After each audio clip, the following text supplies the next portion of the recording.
The wind howled across the plains of Frontier 9, carrying dust and debris that pummeled Olivia Mason's small homestead.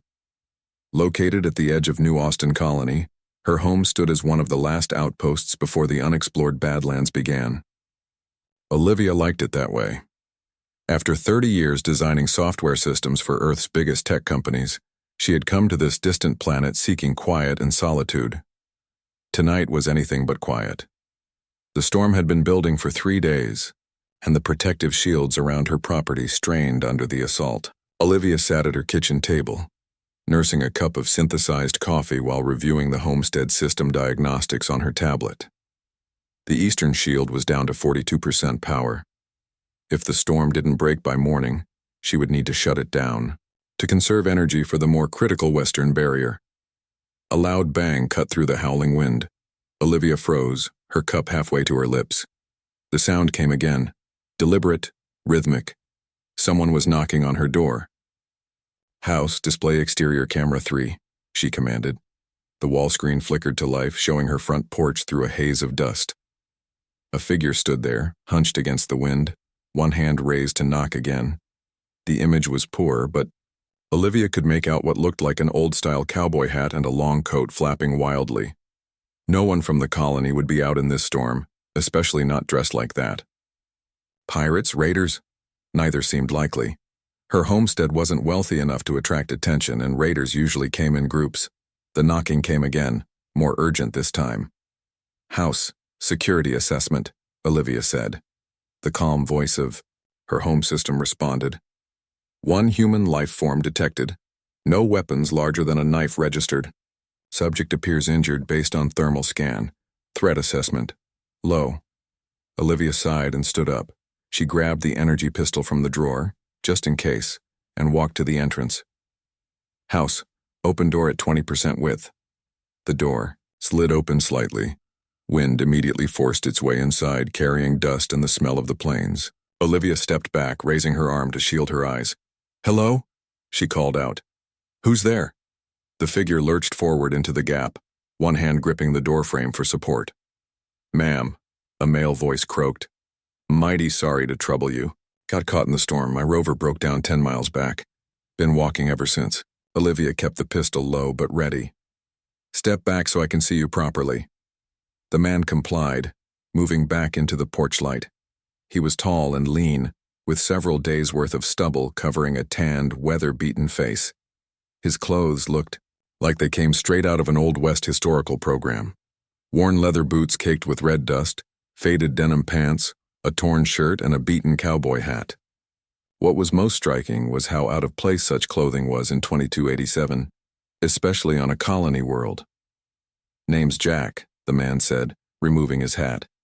His hair was dark with streaks of gray at the temples. Despite his rough appearance, his eyes were sharp and alert. "Jack Miller. I was traveling to Preston's Ridge when my rover died. Storm came in faster than expected." Olivia frowned. Preston's Ridge was in the opposite direction from the Badlands. Either this man was lost or lying. "You came from the east? Through the Badlands? That's restricted territory." A flicker of something, worry, calculation, crossed his face before he smiled tiredly. "Got turned around in the storm, I guess. Been walking for hours." Another gust of wind rocked the homestead, and the man, Jack, swayed on his feet. Olivia noticed for the first time that he was favoring his left leg. "You're hurt," she said. "It's nothing serious. Twisted my ankle when I stepped in a hole. Ma'am, I don't mean to impose, but if I could just rest here until the storm passes." Olivia hesitated.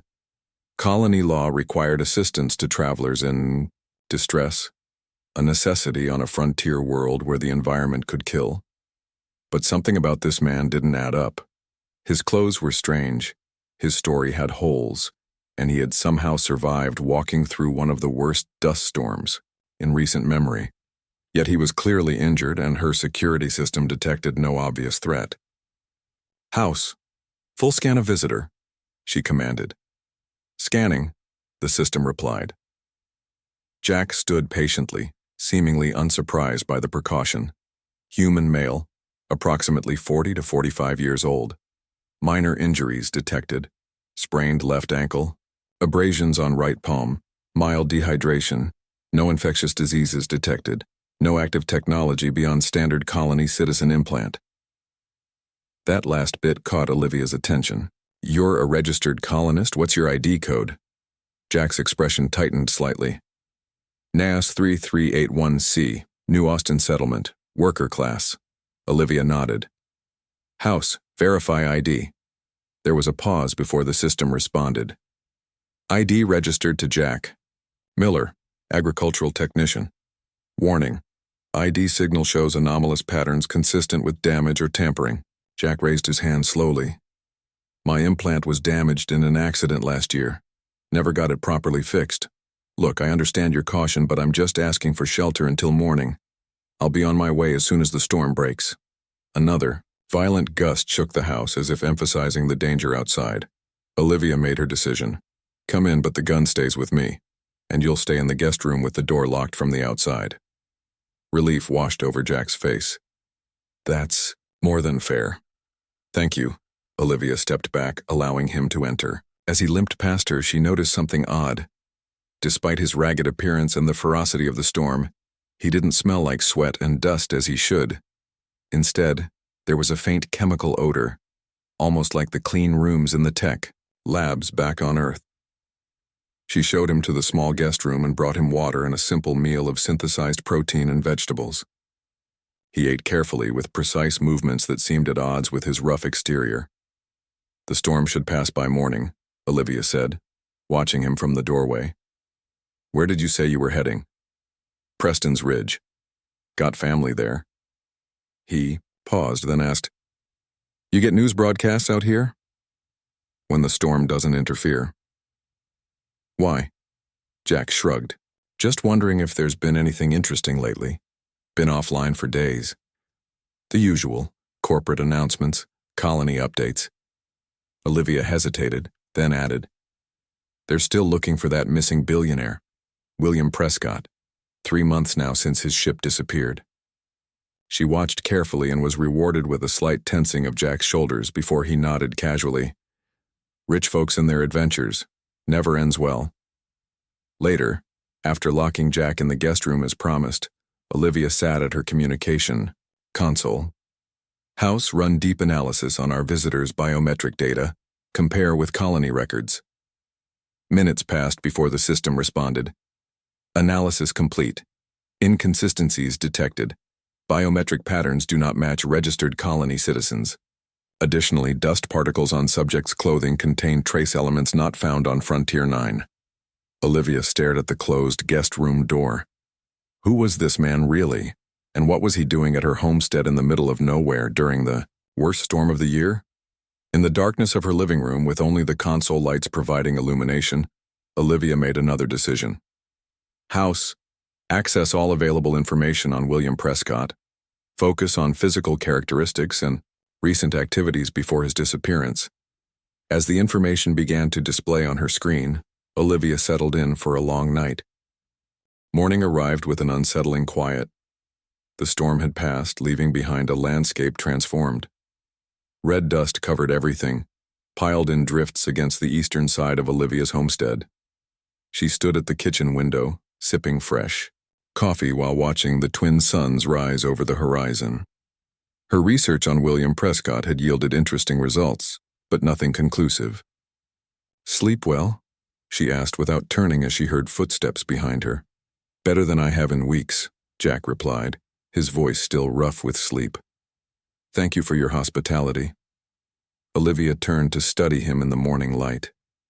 He looked marginally better than last night, less exhausted, though his clothes remained tattered and dirty. "The shower works if you'd like to clean up before you go." "Much appreciated."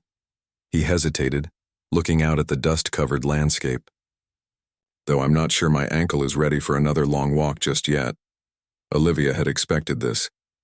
"I thought you might say that. My rover needs some maintenance. Help me with that today, and I'll drive you to the nearest transport hub tomorrow." Relief flickered across Jack's face. "That's more than fair." She led him outside to the garage where her rover sat, a sturdy vehicle designed for the harsh, frontier environment. Power coupling is acting up. I need to replace it, but I could use an extra pair of hands. Jack nodded, examining the vehicle with practiced eyes. I know my way around machines. They worked together through the morning. Despite his supposed background as an agricultural technician, Jack displayed remarkable knowledge of advanced propulsion systems. His hands moved with the precision of someone who had spent years working with delicate technology, not the calloused familiarity of a colony worker. You know, Olivia said casually, handing him a specialized tool without being asked. For someone who works with crops, you're pretty good with engines. Jack didn't miss a beat. Did mechanical work for 5 years before switching to agriculture. Better pay in food production with the colony expanding. He glanced at her. You're pretty well equipped for someone living alone out here. I like being prepared, she replied. Things break down. Help doesn't come quick this far out. They fell into silence again, working efficiently together. By midday, the rover was functioning perfectly. Let's test it, Olivia suggested. They drove out across the plains, ostensibly to check the rover's performance, but also for Olivia to inspect the storm damage to her outer sensor array. The landscape was eerily beautiful. Rolling red plains, stretching to distant mountains, now covered in a fresh layer of dust that glittered in the sunlight. Stop here, Olivia said when they reached the western perimeter. She climbed out to examine a damaged sensor post. While she worked, a low rumble filled the air. Jack tensed beside her, looking skyward. Company, he said quietly. A sleek black ship appeared overhead, its engines pulsing as it slowed. The vessel bore the insignia of Galactic Commerce Corporation, the largest private entity in human space and owner of most operations on Frontier 9. Patrol ship, Olivia said, watching Jack from the corner of her eye. They've been increasing security lately. Pirates, supposedly. Jack's face remained carefully neutral, but his body had gone rigid. Best we get back to your place. They returned to the rover and drove back in silence. The patrol ship continued, its sweep moving gradually westward until it disappeared beyond the horizon. That evening, as Olivia prepared a simple dinner, the house system chimed. Weather alert. Secondary dust storm approaching from southeast.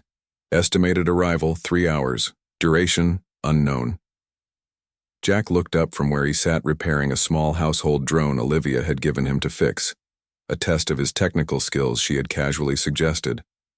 Looks like I'm staying another night. This storm looks worse than last night's, Olivia observed, bringing dinner to the table. We might need to move to the basement if it gets bad enough. As they ate, Olivia decided on a direct approach. So, Jack Miller, tell me what you're running from. His fork paused halfway to his mouth. What makes you think I'm running? The way you tensed when that GCC ship appeared. The fact that your implant data doesn't match colony records properly. The trace elements in the dust on your clothes. Not native to this planet. She held his gaze steadily. I'm not going to turn you in, but I need to know if I'm harboring someone dangerous. Jack set down his fork with a sigh. I'm not dangerous. Not to you anyway. But you are hiding. He nodded slowly. Yes. From GCC? Another nod. Why? Jack seemed to consider his options, then said, I discovered something I wasn't supposed to know. Something big. Corporate secrets that could change everything if made public. Olivia leaned forward. About William Prescott's disappearance? The flash of surprise in his eyes confirmed her suspicion before he could hide it. I worked for Prescott, technologies before coming to Frontier 9, she explained. I recognize certain patterns in how you work. Your hands don't belong to an agricultural technician. Before Jack could respond, the house system interrupted. Storm approaching faster than predicted. Estimated arrival, 30 minutes. Recommend immediate preparation.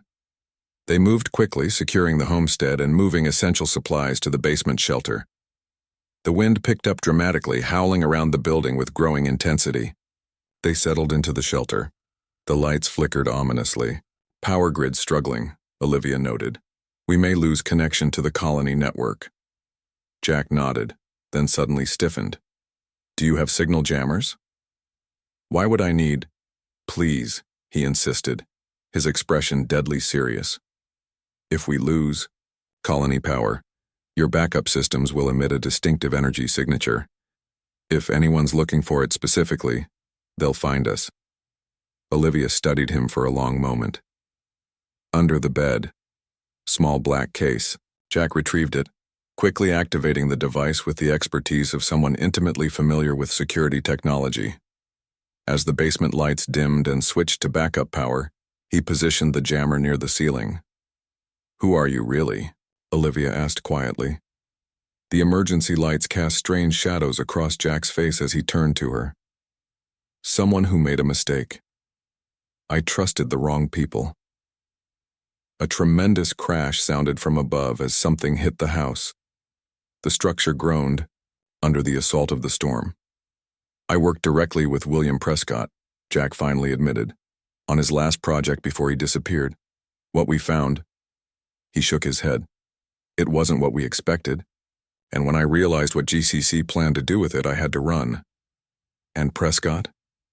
Jack's eyes met hers, filled with a mix of determination and fear. Prescott isn't missing. He's hiding, just like me. But GCC is getting closer. They're tracking the quantum signature of the technology we developed. And you have some of this technology with you, Olivia concluded. That's what the patrol ships are looking for. Jack reached into his pocket and pulled out a small device unlike anything Olivia had seen before. It glowed with a soft blue light that seemed to pulse with its own rhythm. This is just a fragment, he said, but it's enough to prove everything. The storm reached its full fury above them, the house shuddering under its onslaught. But in the basement shelter, illuminated by emergency lights and the strange blue glow of the device, Olivia realized the real storm was just beginning. The storm raged through the night. Huddled in the basement shelter, Olivia and Jack sat on opposite sides of a small table, the blue glowing device between them casting eerie shadows on their faces. Start from the beginning, Olivia said, her voice steady despite the house shaking above them. Jack ran a hand through his hair, a gesture that reminded Olivia of someone else, someone whose face she had studied in news reports just hours ago. 2 years ago, Prescott Technologies detected an unusual signal from deep space, Jack began. Not random noise, but not a language we recognized either. It had patterns, mathematical sequences that couldn't be natural. First contact? Olivia asked, her eyes wide. That's what we thought at first. Prescott assembled a team to study it, top scientists working in complete secrecy. Jack's fingers traced the edge of the strange device. But the more we learned, the more confusing it became. The signal wasn't coming from another civilization out there now. It was a message left for us to find, from something that's been watching humanity for thousands of years. Olivia frowned. That sounds like a conspiracy theory. That's exactly what I said. Jack gave a tired smile. Until we found the proof. The signal led us to coordinates on 3 different planets, including this one. At each location we found artifacts, technology beyond anything humanity has developed. Technology that has been influencing our evolution as a species. A particularly violent gust rocked the house, making the lights flicker. Jack continued as if he hadn't noticed. We called them the shepherds, whatever beings left these breadcrumbs for us to follow.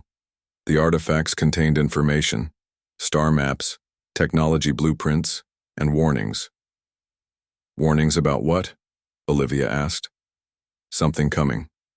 Something the shepherds have been preparing us to face.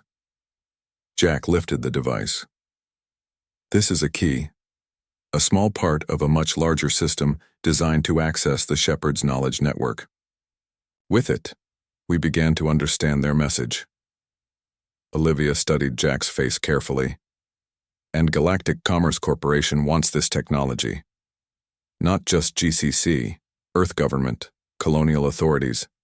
Everyone who learned about it wants to control it. But the worst part is they don't care about the warning, they only see weapons, power, and profit. Jack's voice grew bitter. When Prescott realized this, he tried to go public. That's when things went bad. What happened? Someone on our team was working for GCC. They moved to seize all our research and silence everyone involved.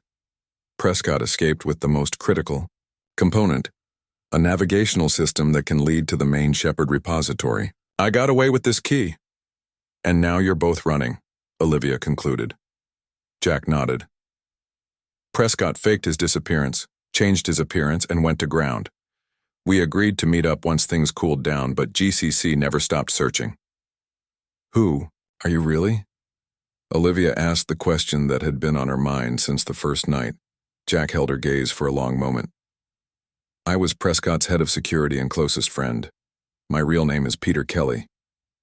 Before Olivia could respond, her house system chimed an alert, somehow still functioning despite the storm.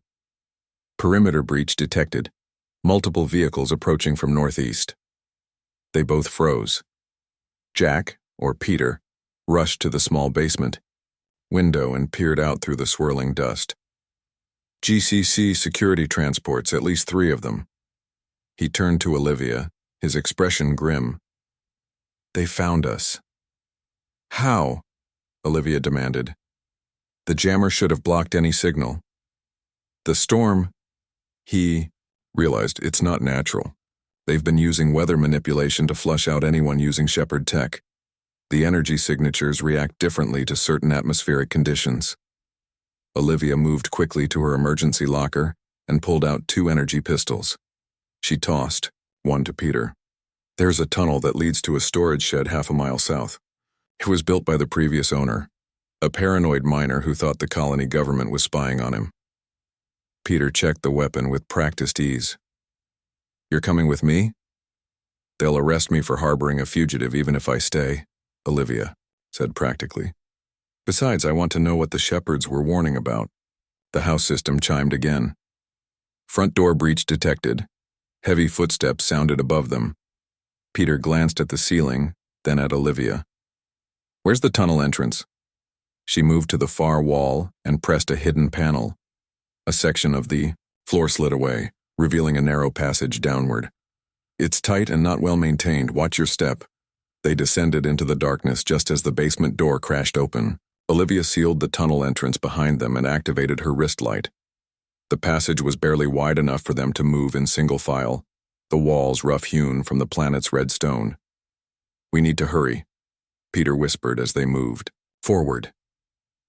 They'll find the tunnel soon enough.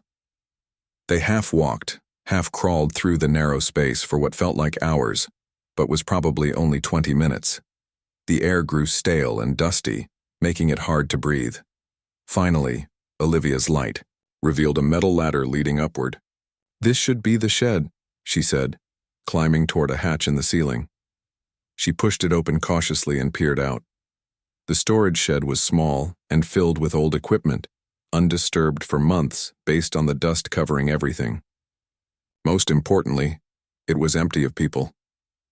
They emerged into the shed, closing the hatch behind them. Through the shed's single dirty window, they could see the storm still raging, though less violently than before. In the distance, the lights of GCC vehicles surrounded Olivia's homestead. What now? Olivia asked, turning to Peter. He pulled out the Shepard device again. Now we find Prescott. This key doesn't just store information, it can lead us to him. But we need transportation. Olivia thought for a moment, then smiled. Old Frank Harper has a farm about 2 miles south of here. He owes me a favor for fixing his irrigation system last year. And he hates GCC. They seized part of his land for a mining operation. Peter nodded. Can we reach his place without being spotted? The storm will provide cover, and there's a dried riverbed we can follow most of the way. Olivia checked her pistol again. But first we need to wait for those security teams to finish searching my house. Once they move to a wider search pattern, we'll have a better chance. They settled in to wait, listening to the howling wind outside. Peter carefully placed the Shepard device on a crate between them. In the blue glow, he looked tired but determined. Why are you helping me? He asked quietly. You're risking everything. Olivia was silent for a moment. 20 years ago, I helped develop an AI system that GCC promised would improve crop yields for struggling colonies. Instead, they weaponized it to predict and suppress colonial independence movements. Hundreds died because of technology I created. She met his eyes steadily. I won't let that happen again. Peter nodded slowly. The shepherds chose well. What do you mean? This isn't coincidence, he said, gesturing between them. My rover breaking down near your homestead, you having the exact skills and knowledge we need. The shepherds have been guiding human development for centuries. Sometimes, I think they're still guiding us now. Outside, the storm began to ease, and with it came the distant sound of engines moving away from Olivia's homestead. They're expanding the search, Peter said, standing. It's time to go. Olivia moved to the shed door, checking for any signs of GCC patrols. Clear for now. Stay low and follow me. They slipped out into the alien landscape, two humans carrying a secret that would change the course of human history, if they could survive long enough to share it.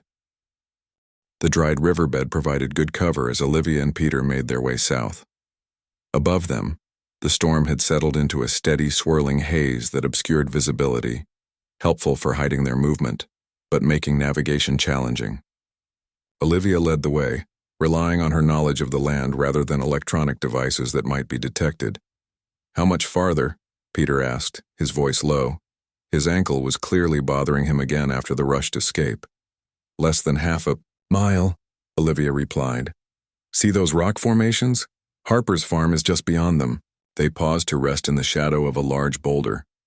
Peter pulled out the shepherd device, which had begun to pulse more rapidly with its blue light. It's reacting to something, he said, studying it with concern. The energy pattern is changing. Is that bad? Not necessarily. It could be detecting another piece of shepherd technology nearby. He looked around at the barren landscape. This whole area might be why they chose Frontier 9 as one of their contact points. A distant rumble made them both tense. Olivia carefully peered over the boulder. GCC air transport. Heading east away from us. They must be expanding the search grid. They continued onward, more cautiously now. As they approached the rock formations, Peter suddenly stopped. Wait, he whispered. Look at these rocks. Olivia examined the tall, jagged stones more carefully. They had seemed natural from a distance, but up close, there was something odd about their arrangement. Too regular, too precisely spaced. These aren't natural, she realized. They're artificial. Peter nodded, running his hand along one stone surface. Faint lines became visible under his touch, geometric patterns that glowed slightly before fading again. Shepherd markers. I've seen similar structures on the other planets we investigated. The blue device in his hand was pulsing faster now, almost humming with energy. Peter held it toward the center of the stone circle. A beam of light shot out, connecting with each of the stones in sequence before converging in the middle of the circle. The ground beneath them shuddered. Olivia grabbed Peter's arm to steady herself as a section of earth between the stones began to sink, revealing a descending ramp into darkness. Did you know this would happen? Olivia asked, staring at the opening. Not exactly, Peter admitted, but the key is designed to interact with shepherd installations. This must be one of them. What about Harper's farm? We need transportation. Peter looked from the opening to the direction of the farm, clearly torn. This could be important. The device led us here for a reason. A flash of light on the horizon caught Olivia's attention. GCC ships are coming back this way. We need to decide now. Peter gestured to the opening. Down there we might find answers, maybe even a way to contact Prescott directly. The shepherds built these installations to be connected. Olivia nodded grimly. Down it is. They descended the ramp quickly. As soon as they were below ground level, the opening above them began to close, sealing them in darkness broken only by Olivia's wrist light and the blue glow of the shepherd device. The passage led them deep underground, sloping gently downward. The walls were smooth, made of some material that wasn't quite metal or stone, something Olivia had never seen before. After walking for several minutes, they emerged into a large chamber that took their breath away. As they entered, lights activated along the walls, illuminating a vast circular room. At its center stood a column of what looked like flowing liquid metal, constantly shifting and reforming. Around the edges of the room were stations with interfaces unlike any human technology. "What is this place?" Olivia whispered, her voice echoing slightly. "A shepherd outpost," Peter said with reverence. "Smaller than the main repository, but still." He approached one of the stations cautiously. "This is beyond anything we found before." The blue device in his hand was pulsing, in rhythm with the central column now. When Peter held it toward one of the stations, an interface lit up, displaying symbols and patterns that constantly shifted. "Can you understand any of this?" Olivia asked, joining him. "Some. The shepherds use a mathematical language based on universal constants. We've decoded parts of it." Peter placed the device into a recess on the console that seemed designed for it. "This should give us access to their communication network."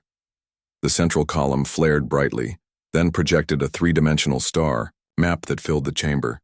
Pinpoints of light marked star systems, with one glowing brighter than the others. Frontier 9's system. "It's showing us something," Peter said, studying the map. Certain systems were connected by lines of light, forming a network across the galaxy. "These must be all the shepherd outposts. And look," he pointed to a system not far from their own, where a blue light pulsed in a pattern matching their device. "That's where Prescott is hiding." Olivia examined the indicated system. "That's the Vega colony. It's only 2 jumps from here." The map suddenly shifted, zooming out to show a much larger portion of the galaxy. At the edge of the map, a dark mass appeared, spreading slowly toward the network of shepherd outposts. "What is that?" Olivia asked, pointing to the darkness. Peter's face paled. "The threat.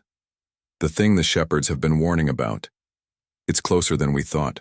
Before he could explain further, a new image replaced the map. A human face, gaunt and tired but immediately recognizable to both of them. "William Prescott," Olivia breathed.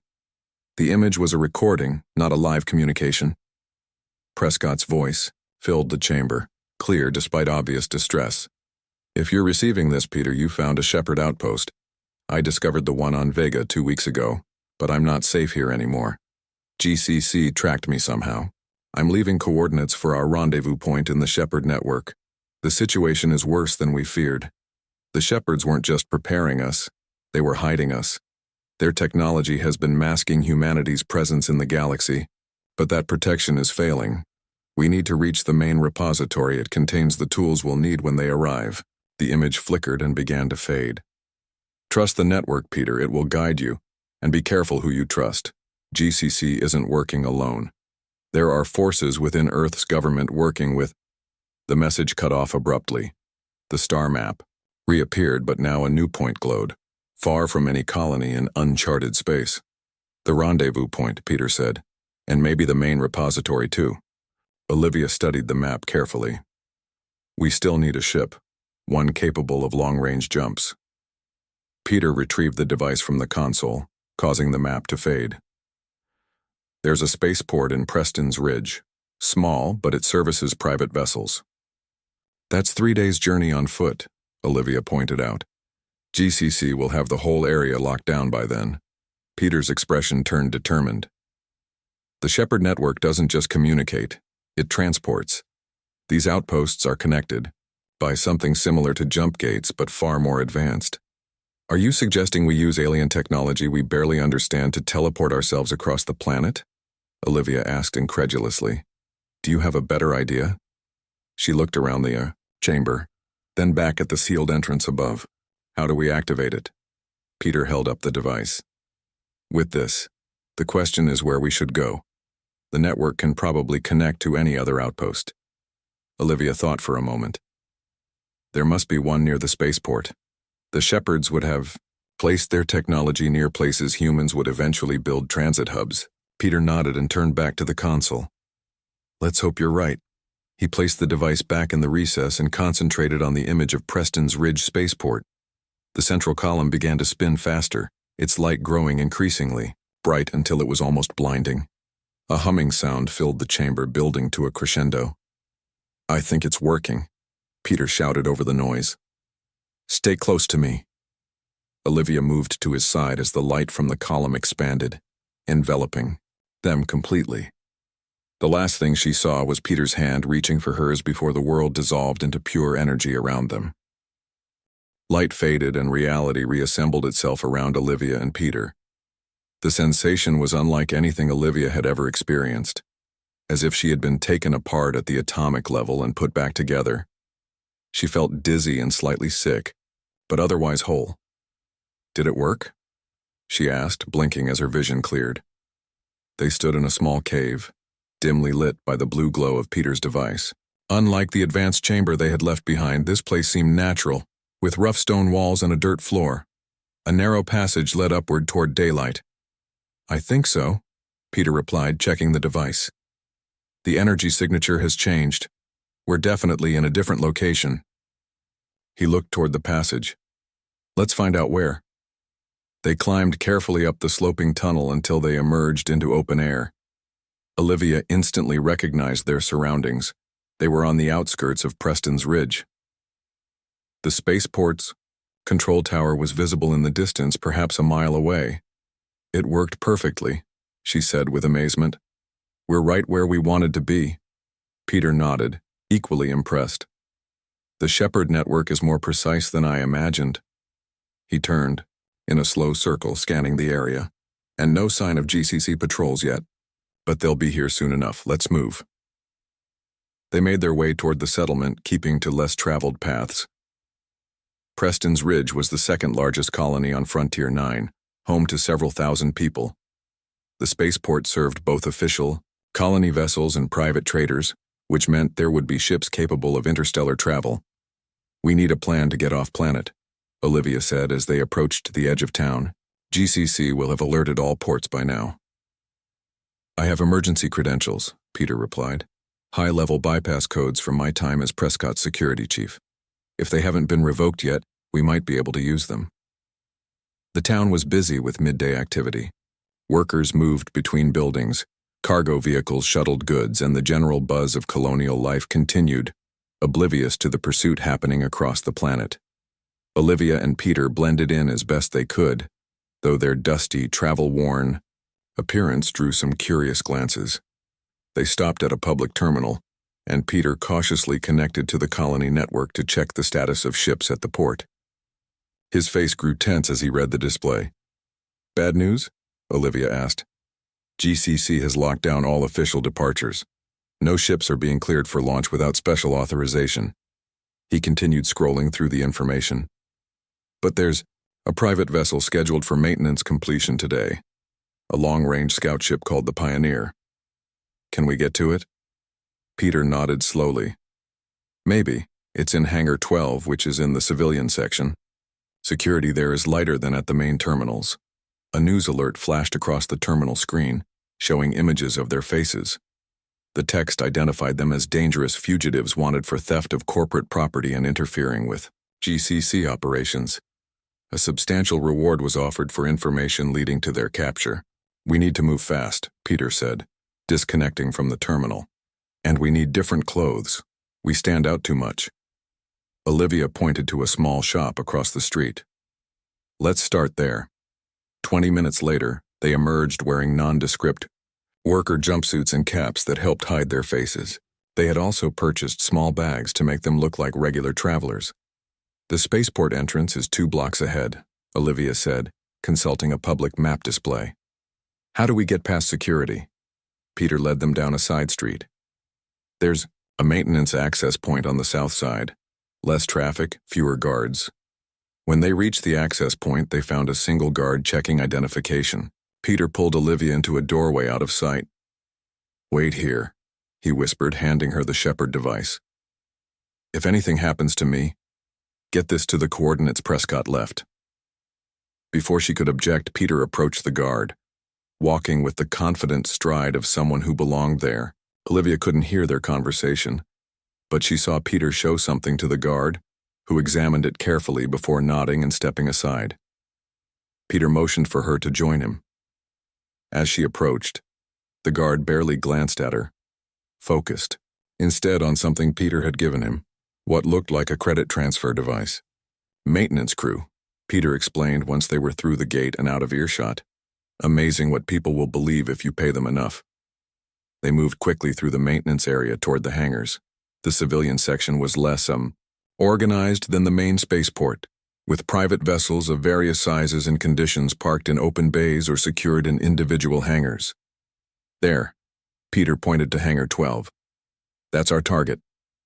The hangar door was partially open, with a small service crew working inside. Through the gap, Olivia could see a sleek vessel about 30 meters long. Not large as spaceships went, but big enough for interstellar travel.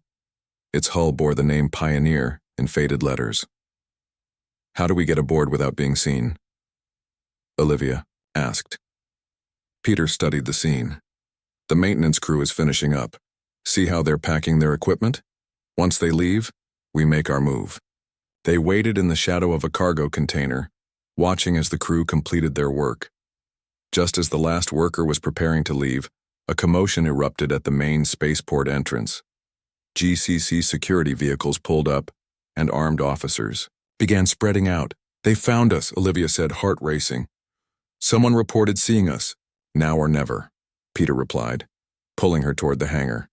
They slipped inside as the maintenance crew's attention was drawn to the security activity. The Pioneer sat with its loading ramp down and systems running. Final checks, apparently. Complete. They hurried up the ramp and into the ship.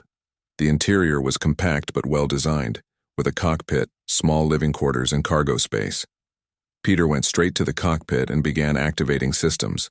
Can you handle the engine startup sequence? Second panel on the right. Olivia nodded, grateful for her technical background as she navigated the unfamiliar controls. What about clearance codes? They'll never authorize our launch. We won't be asking permission, Peter replied grimly, his hands flying over the control panels. Prescott modified this ship himself. It has countermeasures for exactly this situation. Outside, the maintenance crew had noticed their presence. Shouts echoed through the hangar as Peter sealed the entry ramp and began powering up the main drives.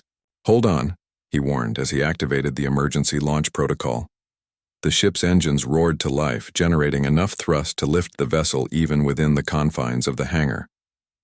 Metal groaned as the Pioneer rose toward the hangar roof, which began to separate, an automatic response to prevent damage when a ship powered up inside. GCC security forces burst into the hangar, weapons raised, but they were too late. The Pioneer shot upward through the opening roof and into the sky above Preston's Ridge. Alarms blared as the ship's systems detected pursuit craft launching.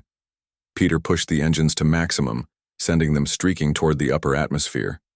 They can't catch us, he assured Olivia as she watched the pursuit ships falling behind on the scanner. This vessel has experimental drives that Prescott never registered with the authorities. As the blue sky darkened to the black of space, Olivia felt a moment of fear. She had left everything behind, her home, her life on Frontier 9, for a mission she still didn't fully understand. Second thoughts? Peter asked, noticing her expression. No, she said firmly. Just realizing there's no going back. He nodded, then activated the navigation system. Time to enter the coordinates from Prescott's message. Olivia took out the Shepard device, which seemed to connect automatically with the ship's systems. The navigation display lit up with a new destination, a point in uncharted space far from any known colony. Will we make it? She asked. The ship has enough range, and the Shepard device will help guide us. Peter looked at her with newfound respect. I still don't understand why you're doing this. You've given up everything to help me. Olivia watched as Frontier 9 grew smaller behind them, a blue-red marble suspended in the void. The Shepards have been preparing humanity for something important, she said quietly. If what you and Prescott discovered is true, then everyone I care about, everyone on every colony and Earth itself, is in danger. Some things are bigger than one person's comfort. Peter programmed the jump coordinates and prepared the ship for its first faster-than-light leap. Ready? He asked as the stars on the view screen began to elongate. Olivia nodded, her eyes fixed, on the unknown future ahead. For humanity, she said. The Pioneer vanished into hyperspace, carrying with it humanity's best hope against the darkness approaching from the edge of the galaxy, a darkness the shepherds had been preparing for, since before humans first looked up at the stars and wondered if they were alone.